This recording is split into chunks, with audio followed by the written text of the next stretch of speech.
നമസ്കാരം. ക്യൂ മലയാള UK ന്യൂസിലേക്ക് സ്വാഗതം. ഓവർസീസ് പദവി പുതിയ അപേക്ഷകർക്ക് UK പൂർണ്ണ വിലക്കേർപ്പെടുത്തി. 1997 ജൂലൈ 1 മുൻപ് രജിസ്റ്റർ ചെയ്യാത്തവർക്ക് ഓവർസീസ് BNO പദവി ലഭിക്കില്ലെന്ന് UK സർക്കാർ വ്യക്തമാക്കി. ഹോങ്കോങ്ങുമായി ബന്ധമുള്ള ബ്രിട്ടീഷ് ഓവർസീസ് ടെറിട്ടറീസ് പൗരന്മാർക്കായി നിശ്ചയിച്ചിരുന്ന സമയപരിധി അവസാനിച്ചതിനാൽ ഇനി ആർക്കും ഈ വിഭാഗത്തിൽ അപേക്ഷിക്കാനാകില്ല. നിലവിൽ BNO പദവിയുള്ളവർക്ക് ബ്രിട്ടീഷ് പാസ്പോർട്ടിനും UK നയതന്ത്ര സംരക്ഷണത്തിനും അർഹതയുണ്ട്. എന്നാൽ ചൈന, ഹോങ്കോങ്, മക്കാവു എന്നിവിടങ്ങളിൽ ഈ പരിരക്ഷ ലഭിക്കില്ല. കൂടാതെ UK തങ്ങാനോ ജോലി ചെയ്യാനോ പഠിക്കാനോ ഇവർക്ക് സ്വയമേവ അവകാശമില്ല. വിസ നിയന്ത്രണങ്ങൾക്ക് വിധേയമായി മാത്രമായിരിക്കും ഇവർക്ക് പ്രവേശനം അനുവദിക്കുക. അതേസമയം നിലവിൽ BNO പദവിയുള്ളവർക്കും അവരുടെ യോഗ്യരായ കുടുംബങ്ങൾക്കും BNO വിസയ്ക്ക് അപേക്ഷിക്കാം. ഇതുവഴി UK താമസിക്കാനും ജോലി ചെയ്യാനും സാധിക്കും. പിന്നീട് നിശ്ചിത വ്യവസ്ഥകൾ പാലിക്കുന്നതിലൂടെ പൂർണ്ണ ബ്രിട്ടീഷ് പൗരത്വം നേടാനും ഇവർക്ക് അവസരമുണ്ട്. എന്നെഴുതിയാലും പുതിയതായി ആർക്കും ഈ പദവിയിലേക്ക് അപേക്ഷിക്കാൻ സാധിക്കില്ലെന്ന് സർക്കാർ ആവർത്തിച്ചു. സ്റ്റുഡൻറ് ലോൺ തിരിച്ചടവ് രീതികൾ അസഹ്യമായ ഭാരമെന്ന് ബ്രിട്ടീഷ് ചാൻസലറോട് MP-മാർ. UKയിലെ നിലവിലെ സ്റ്റുഡൻറ് ലോൺ തിരിച്ചടവ് സംവിധാനം ഭാവി തലമുറയ്ക്ക് താങ്ങാനാകാത്ത ഭാരമാണെന്നും ഇതിൽ അടിയന്തര പുനഃപരിശോധന വേണമെന്നും ആവശ്യപ്പെട്ട് 120-ലധികം MP-മാരും പിയേഴ്സും ചാൻസലർ ജോൺ ഹീലിക്ക് തുറന്ന കത്തെഴുതി. റീതിങ്ക് റീപേയ്മെന്റ് എന്ന ക്യാമ്പയിൻ ഗ്രൂപ്പിന്റെ നേതൃത്വത്തിലാണ് സർക്കാരിന് നിവേദനം നൽകിയത്. ഉയർന്ന പലിശ നിരക്കും വരുമാന നികുതിയും നാഷണൽ ഇൻഷുറൻസും ചേർന്ന് വൻതുക ഈടാക്കുന്നത് മൂലം ഇടത്തരം വരുമാനക്കാരായ ബിരുദധാരികൾക്ക് തങ്ങളുടെ ശമ്പള വർധനവിന്റെ പകുതി പോലും അനുഭവിക്കാൻ കഴിയുന്നില്ലെന്ന് കത്തിൽ ചൂണ്ടിക്കാണിക്കുന്നു. വിദേശ വിദ്യാർത്ഥികളെക്കുറിച്ച് ഈ പ്രത്യേക റിപ്പോർട്ടിൽ പരാമർശങ്ങളൊന്നും ഉൾപ്പെടുത്തിയിട്ടില്ല. പ്ലാൻ 2 ലോണുകളുടെ നിശ്ചിത വരുമാന പരിധി പണപ്പെരുപ്പത്തിനനുസരിച്ച് ഉയർത്താതെ മരവിപ്പിച്ച മുൻ സർക്കാരിന്റെ തീരുമാനം പിൻവലിക്കണമെന്നാണ് ഇവരുടെ പ്രധാന ആവശ്യം. വിദ്യാർത്ഥികൾക്കും നികുതിദായകർക്കും ഒരുപോലെ സഹായകരമാകുന്ന രീതിയിൽ സിസ്റ്റം കൂടുതൽ നീതിയുക്തമാക്കാൻ നടപടി സ്വീകരിക്കുമെന്ന് സർക്കാർ വക്താവ് വ്യക്തമാക്കി. B വിഭാഗം ഡ്രൈവിംഗ് ലൈസൻസുകൾക്ക് പുതിയ നിർബന്ധിത നിബന്ധനകൾ UK സർക്കാർ പരിഗണിക്കുന്നു. ക്ലാസ് B സ്റ്റാൻഡേർഡ് ഡ്രൈവിംഗ് ലൈസൻസുകൾക്ക് പുതിയ നിർബന്ധിത മാനദണ്ഡങ്ങൾ നടപ്പിലാക്കുന്ന രീതി ആന്റി ബേണാം സർക്കാർ പരിഗണിക്കുന്നു. ബ്രിട്ടീഷ് റോഡുകൾ കൂടുതൽ സുരക്ഷിതമാക്കുന്നതിന്റെ ഭാഗമായി റോഡ് സേഫ്റ്റി സ്ട്രാറ്റജിയിലൂടെ ലേണിംഗ് രീതികളിൽ മാറ്റം വരുത്താനാണ് ഗതാഗത മന്ത്രാലയം തയ്യാറെടുക്കുന്നത്. തിയറി പരീക്ഷ പാസ്സായ ശേഷം പ്രാക്ടിക്കൽ ഡ്രൈവിംഗ് ടെസ്റ്റിൽ പങ്കെടുക്കുന്നതിനും ഇടയിൽ ഒരു നിശ്ചിത മിനിമം സമയപരിധി ഏർപ്പെടുത്തുക, നിശ്ചിത സമയം നിർബന്ധിത ഡ്രൈവിംഗ് പരിശീലനം പൂർത്തിയാക്കുക, ലോഗ് ബുക്കുകൾ സൂക്ഷിക്കുക, പുതിയ സിലബസ് നടപ്പിലാക്കുക തുടങ്ങിയ നിർദ്ദേശങ്ങളാണ് സർക്കാരിൻ്റെ പരിഗണനയിലുള്ളത്. നിലവിൽ ലേണിംഗ് തുടങ്ങി പ്രാക്ടിക്കൽ ടെസ്റ്റ് എഴുതുന്നതുവരെ നിശ്ചിത സമയമോ മണിക്കൂറുകളോ പൂർത്തിയാക്കണമെന്ന നിബന്ധന UKയിലില്ല. ഇതിൽ മാറ്റം വരുത്തുന്നത് സംബന്ധിച്ച പ്രതികരണങ്ങൾ അവലോകനം ചെയ്ത ശേഷം ഓഗസ്റ്റ് പകുതിയോടെ സർക്കാരിൻ്റെ ഔദ്യോഗിക തീരുമാനം പുറത്തുവരുമെന്നാണ് പ്രതീക്ഷിക്കുന്നത്. സാമൂഹിക പരിചരണ രംഗത്ത് കരിയർ വളർച്ചയ്ക്ക് അംഗീകൃത യോഗ്യതകൾ അത്യാവശ്യമെന്ന് കെയർ വർക്കർമാർ. സാമൂഹിക പരിചരണ മേഖലയിൽ പ്രവർത്തിക്കുന്ന ജീവനക്കാർക്ക് മികച്ച കരിയർ വളർച്ച നേടാൻ അംഗീകൃത വിദ്യാഭ്യാസ യോഗ്യതകൾ സഹായകരമാണെന്ന് പുതിയ സർവേ റിപ്പോർട്ട്. NCFE നടത്തിയ സർവേയിലാണ് 81% ജീവനക്കാരും ഈ അഭിപ്രായം പങ്കുവച്ചത്. ജീവനക്കാരുടെ കുറവും ജോലിഭാരവും കാരണം 53% പേരും കഴിഞ്ഞ ഒരു വർഷത്തിനിടെ ജോലി ഉപേക്ഷിക്കുന്നതിനെക്കുറിച്ച് ചിന്തിച്ചിരുന്നു. എങ്കിലും വ്യക്തമായ പ്രൊഫഷണൽ പാതയും പരിശീലന അവസരങ്ങളും ലഭ്യമാക്കിയാൽ മേഖലയിലെ ജീവനക്കാരുടെ കൊഴിഞ്ഞുപോക്ക് തടയാനാകുമെന്ന് സർവേ വ്യക്തമാക്കുന്നു. ചുരുങ്ങിയ വേതനം, പരിക്കുകൾ, മാനസിക സമ്മർദ്ദം എന്നിവ നേരിടേണ്ടി വരുന്നുണ്ടെങ്കിലും 55% പേരും മറ്റുള്ളവർക്ക് ഈ മേഖല ശുപാർശ ചെയ്യാൻ താൽപ്പര്യപ്പെടുന്നു. കെയർ വർക്കർമാർക്ക് അർഹമായ പ്രൊഫഷണൽ അംഗീകാരവും കരിയർ വളർച്ചയ്ക്കുള്ള വ്യക്തമായ അവസരങ്ങളും നൽകുന്നത് വഴി മാത്രമേ മേഖലയിലെ പ്രതിസന്ധികൾ പരിഹാരം കാണാൻ സാധിക്കൂ എന്ന് റിപ്പോർട്ട് ചൂണ്ടിക്കാണിക്കുന്നു. ലണ്ടനിലെ കോവന്റ് ഗാർഡനിൽ 4 പേർക്ക് കുത്തേറ്റു. അക്രമിയായ 47-കാരി പിടിയിൽ. മധ്യ ലണ്ടനിലെ തിരക്കേറിയ കോവന്റ് ഗാർഡനിൽ ബുധനാഴ്ച ഉച്ചയോടെ ഉണ്ടായ അപ്രതീക്ഷിത ആക്രമണത്തിൽ 4 പേർക്ക് കുത്തേറ്റു. സംഭവവുമായി ബന്ധപ്പെട്ട് 47 വയസ്സുള്ള ഒരു സ്ത്രീയെ മെട്രോപൊളിറ്റൻ പോലീസ് ഉടനടി അറസ്റ്റ് ചെയ്തു. ആക്രമണത്തിൽ പരിക്കേറ്റ 34, 39, 42, 52 വയസ്സുള്ള 4 പുരുഷന്മാരെ സംഭവസ്ഥലത്തെത്തിയ ആംബുലൻസ് സംഘം പ്രാഥമിക ശുശ്രൂഷകൾ നൽകിയ ശേഷം വിദഗ്ധ ചികിത്സയ്ക്കായി ട്രോമ സെന്ററിലേക്ക് മാറ്റി. ഇതിൽ 2 പേരുടെ പരിക്ക് ഗുരുതരമല്ലെന്ന് ഡോക്ടർമാർ സ്ഥിരീകരിച്ചതിനെ തുടർന്ന് അവരെ പിന്നീട് ആശുപത്രിയിൽ നിന്ന് ഡിസ്ചാർജ് ചെയ്തു. എന്നാൽ മറ്റ് 2 പേർ ഇപ്പോഴും ആശുപത്രിയിൽ തുടർ ചികിത്സയിലാണ്. സംഭവസ്ഥലത്ത് നിന്നും ആക്രമണത്തിന് ഉപയോഗിച്ചെന്ന് കരുതുന്ന കത്രിക പോലീസ് കണ്ടെടുത്തു. ഇതൊരു തീവ്രവാദ ആക്രമണമല്ലെന്നും മാനസികാരോഗ്യ പ്രശ്നങ്ങളുമായി ബന്ധപ്പെട്ട ഒറ്റപ്പെട്ട സംഭവമാണെന്നുമാണ് പോലീസിന്റെ പ്രാഥമിക നിഗമനം. ആയുധം കൈവശം വയ്ക്കൽ, ഗുരുതരമായ ആക്രമണം നടത്തൽ എന്നീ കുറ്റങ്ങൾ ചുമത്തിയാണ് കസ്റ്റഡിയിലുള്ള സ്ത്രീയുടെ അറസ്റ്റ് രേഖപ്പെടുത്തിയിരിക്കുന്നത്. ആക്രമണം നടന്ന എൻഡൽ സ്ട്രീറ്റിനും പരിസര പ്രദേശങ്ങളിലും പോലീസ് സുരക്ഷയും പരിശോധനയും കർശനമാക്കിയിട്ടുണ്ട്. അക്രമം തടയാനും പരിക്കേറ്റവരെ രക്ഷിക്കാനും പോലീസും ലണ്ടൻ എയർ ആംബുലൻസും സമയോചിതമായി സ്ഥലത്തെത്തിയതിനാൽ വലിയൊരു ദുരന്തമാണ് ഒഴിവായത്. നിലവിൽ പൊതുജനങ്ങൾക്ക് മറ്റ് സുരക്ഷാ ഭീഷണികളില്ലെന്ന് മെട്രോപൊളിറ്റൻ പോലീസ് വ്യക്തമാക്കി. കൗൺസിൽ സേവനങ്ങൾ സ്വകാര്യവൽക്കരിക്കുന്നു. യുകെയിൽ പണിമുടക്കാനൊരുങ്ങി കെയർ വർക്കർമാർ. തങ്ങളുടെ ജോലി ഒരു സ്വകാര്യ കമ്പനിക്ക് കൈമാറാനുള്ള ഗ്ലോസസ്റ്റർ കൗണ്ടി കൗൺസിലിന്റെ തീരുമാനത്തിനെതിരെ പണിമുടക്കിനൊരുങ്ങി കെയർ വർക്കർമാർ.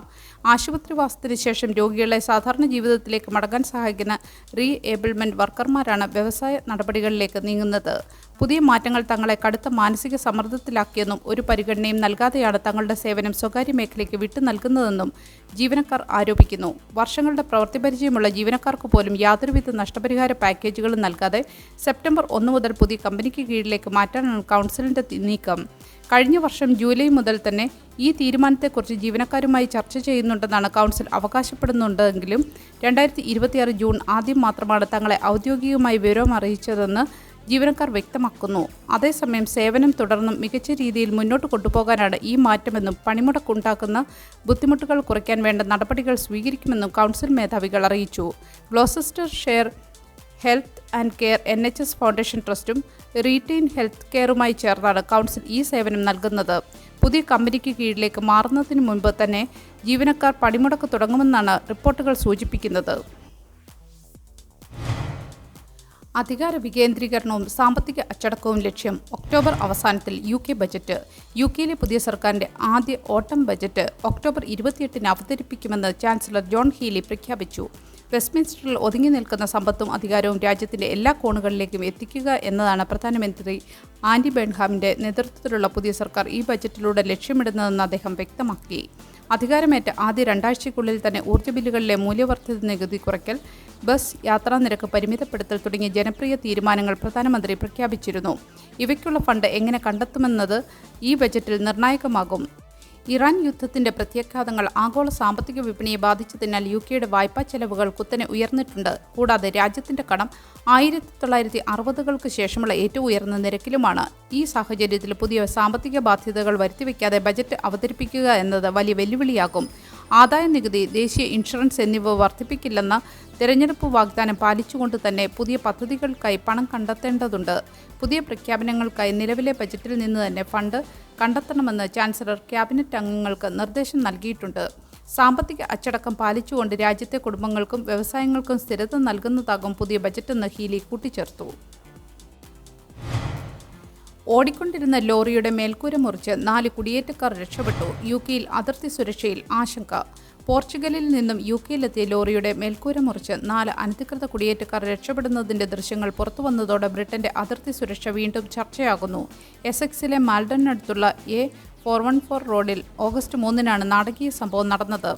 ലോറിയുടെ സോഫ്റ്റ് ടോപ്പ് മുറിച്ചുമാറ്റി പുറത്തു കടന്ന ഇവർ സമീപത്തെ പാടത്തേക്ക് ഓടിമറയുന്നത് ദൃക്സാക്ഷികൾ ക്യാമറയിൽ പകർത്തിയിരുന്നു.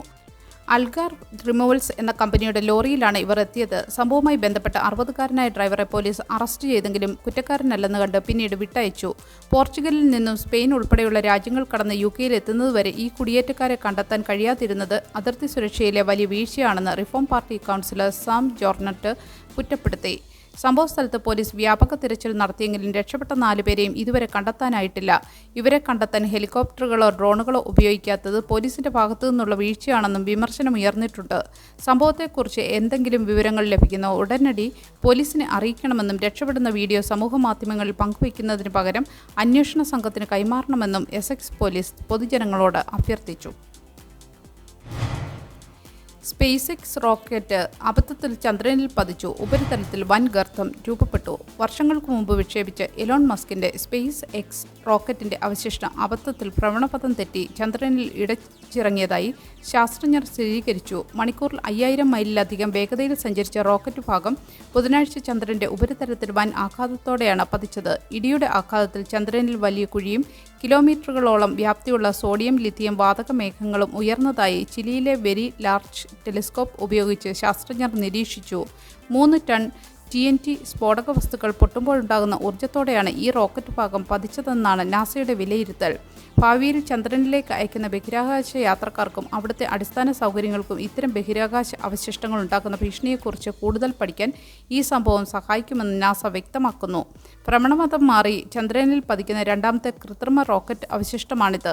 ഇതിനു മുമ്പ് 2022 മാർച്ച് 4-നാണ് ഒരു മനുഷ്യനിർമ്മിത റോക്കറ്റ് അവശിഷ്ടം ആദ്യമായി അബദ്ധത്തിൽ ചന്ദ്രന്റെ വിദൂര വശത്ത് ഇടിച്ചിറങ്ങി തകർന്നത്. 2014 ചൈന വിക്ഷേപിച്ച റോക്കറ്റിന്റെ ബൂസ്റ്റർ ഭാഗമായിരുന്നു അന്ന് പതിച്ചത്. ബഹിരാകാശ മാലിന്യങ്ങൾ നിയന്ത്രിക്കേണ്ടതിന്റെ ആവശ്യകതയാണ് ഈ സംഭവം ചൂണ്ടിക്കാണിക്കുന്നത്. അധികാരമേറ്റ് 2 ആഴ്ചയ്ക്കുള്ളിൽ വിദേശയാത്ര.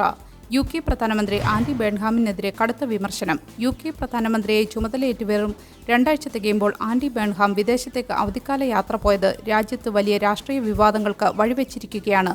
രാജ്യം നിരവധി സാമ്പത്തിക ഭരണപരമായ വെല്ലുവിളികൾ നേരിടുന്ന സമയത്തുള്ള ഈ വിനോദയാത്ര വലിയ ചർച്ചയാക്കിയിട്ടുണ്ട്.